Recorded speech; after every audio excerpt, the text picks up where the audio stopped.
ரோட்டில் விட்டு வெட்டி மிளகா பொடியை தூவி வெட்டியிருக்குவேன் அந்த நாய்க்கு. அந்த நாய்க்கு வந்து குண்டர் தடுப்பு சட்டம் போட்டிருக்கு. அந்த சட்டம் பத்தாது. அவங்க குடும்பத்துக்கே அந்த சட்டம் பத்தாது. வன்கொடுமை தடுப்பு சட்டம், ஆயுள் தடுப்பு சட்டம், அந்த சட்டத்தை போடணும்.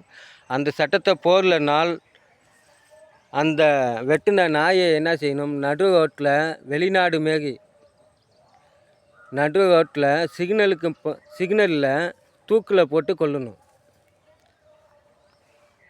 டிஜிட்டல் இந்தியான்னு நம்ம சொல்லுவோம். டிஜிட்டல் இந்தியானா வந்து ஒருத்தவனை வெட்டுறது கிடையாது. சுதந்திரம் இந்தியா அப்படின்னு சுதந்திரம் வாங்கினது இன்னும் வந்து சுதந்திரமே வாங்கலை. ஏன்னா அப்படி தான் நான் நினச்சிக்கிட்டு இருக்கேன். ஏன்னா கீழ் ஜாதி பையன் அப்படின்ட்டு ஆணுவ கொலை நிறைய நடக்குது.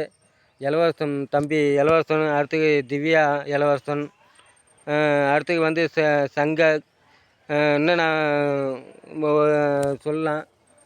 இவங்களெல்லாம் வந்து கீழ் சாதின்ட்டு யாருக்குமே ஒரு நீதி கிடைக்கல. வரைக்கும் யாருக்குமே வந்து அந்த இதுதான் சீனு தான் ஒரு மாதம் ஒரு 2 மாதத்துக்கு அந்த சீனு தான் அந்த இதே கிடையாது.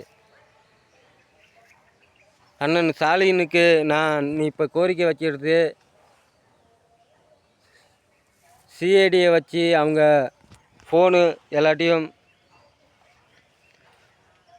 சிஐடி விட்டு அந்த ஃபோனு எல்லாத்தையும் பார்த்து தண்டனைகள் அதிகமாக வழங்கிறதுக்கு நான் கோரிக்கை வைக்கிறேன்.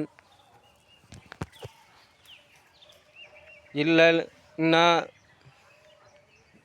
எஸ்சி 2026 தமிழ்நாட்டில் உள்ள எஸ்சி மக்கள் எதுவுமே ஓட்டு போடாது.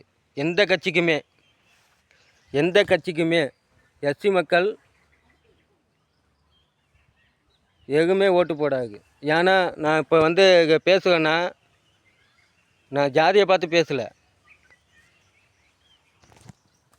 தமிழ்நாட்டுக்கு வச்ச கோரிக்கை இருக்குது. சிபிசிஐடி வச்சு விசாரித்து சரியான ஒரு தண்டனை அவங்களுக்கு வழங்காமல் அவங்க 4 பேர்லேயும் கேஸை போடணும். இன்னும் பின்னாடி யாராக இருக்கிறாங்க, அது யார் தூண்டிவிட்டு பண்ண சொன்னாங்க, இவங்களெல்லாம் சிபிசிஐடி வச்சு விசாரித்து அவங்க பேரில் எல்லார் பேர்லேயும் கேஸை போட தாய்மார்க அண்ணன் ஸ்டாலினுக்கு நான் இந்த கோரிக்கை வச்சுக்கிறேன். நன்றி, வணக்கம். உங்கள் பிகே